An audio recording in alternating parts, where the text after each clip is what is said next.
गांधारी महाभारत की एक बेहद महत्वपूर्ण किरदार थी जिसने बड़ी शांति से महाभारत में एक बड़ी भूमिका निभाई। अगर हम ध्यान से देखें महाभारत की कहानी को तो हम जान पाएंगे कि महाभारत के युद्ध में एक भूमिका गांधारी ने भी निभाई थी। तो आखिर क्या थे वो पाप जिस कारण देखना पड़ा गांधारी को अपने वंश का विनाश? जानेंगे हम आज के वीडियो में ये सारी बात। और अगर आप हमारे चैनल पर नए हैं तो चैनल को सब्सक्राइब अवश्य करें और नीचे दिए गए बेल आइकन को दबाना न भूले ताकि हमारे नए अपडेट्स आपको मिलते रहे। गांधारी का पहला पाप था उसकी चुप्पी साधे रखना। गांधारी सब कुछ जानते हुए भी मुख दर्शन बनी रही। गांधारी ने अपने पति के नेत्रहीन होने पर खुद भी आंखों में पट्टी बांध ली। दरअसल ये पट्टी उनकी बुद्धि पर भी बंधी हुई थी, जिसके कारण उनको कभी ये नजर ही नहीं आया कि उसका पति और उसका बेटा दुर्योधन किस तरह के प्रपंच कर रहे हैं। और जब उन्हें ये बात का एहसास हुआ तो भी उन्होंने इसे बदलने का कोई प्रयास नहीं किया। यहाँ तक कि जब भीष्म पितामह ने गांधारी के पूरे परिवार को भूखा मार दिया तब भी गांधारी ने इसका कोई विरोध नहीं किया। इसी खामोशी ने कुरुवंश के विनाश को बढ़ावा दिया था। गांधारी का दूसरा पाप था इसकी ईर्ष्या। गांधारी मन ही मन कुंती से बहुत ईर्ष्या करती है और ये दिखाने में उसने कभी कोताही नहीं बरती।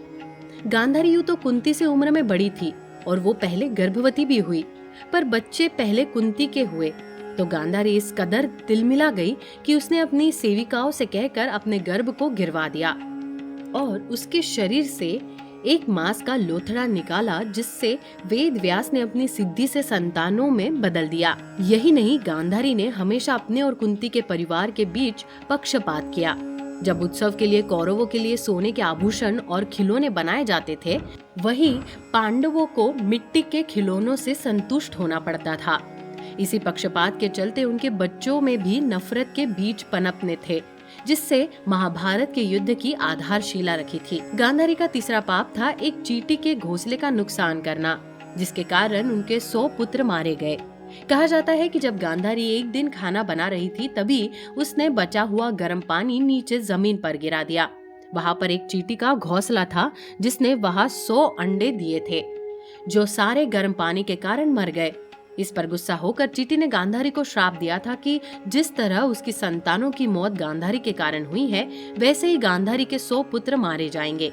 यही कारण है कि महाभारत के युद्ध में गांधारी के 100 बेटे मारे गए थे। गांधारी का चौथा पाप था भूख से व्याकुल होकर अपने ही बेटों की लाश पर चढ़कर आम खाना। बात तब की है जब सभी योद्धाओं का अंतिम संस्कार हो गया था, पर गांधारी अब भी अपने बेटों की मौत के सदमे में थी, इसलिए वो सबके जाने के बाद भी शमशान भूमि में बनी रही। गांधारी काफी देर रात तक वही बैठी रही। फिर उन्हें भूख लगने लगी, पर सामने लाशों के ढेर के अलावा कुछ भी नहीं था। तभी गांधारी को आम की सुगंध आई। भूख के मारे उनकी सुध बुध खोने लगी। उस सुगंध का पीछा करते हुए वो एक पेड़ पर पहुंची, लेकिन आम ऊपर था और जाने के लिए कोई सीढ़ी नहीं थी। तब गांधारी ने सामने कुछ बड़े पत्थर उठाए और उन्हें एक के ऊपर एक रख दिया। फिर उन पत्थरों पे चढ़कर वो फल तक पहुंची। फल खाकर उनका पेट भरा तो उनकी सुध बुध वापस आई तो उन्हें नीचे कुछ बहुत ही मुलायम लगा, जो बिल्कुल पत्थर जैसा प्रतीत नहीं हो रहा था। जब उन्होंने गौर से देखा तो उन्हें पता चला कि वो पत्थर नहीं, खुद उनके बेटों की लाशें थी। गांधारी को खुद पर बहुत लज्जा आई और उन्होंने श्री कृष्ण को कोसते हुए कहा कि वो एक दुख को दूर करने दूसरा दुख पैदा कर देते हैं। यही उनकी माया है। फलस्वरूप गांधारी ने कृष्ण के कुल में समूल विनाश का श्राप दिया, जो आगे फलीभूत हुआ।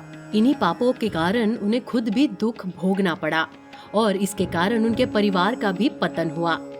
तो कैसे लगी आपको हमारी ये कहानी?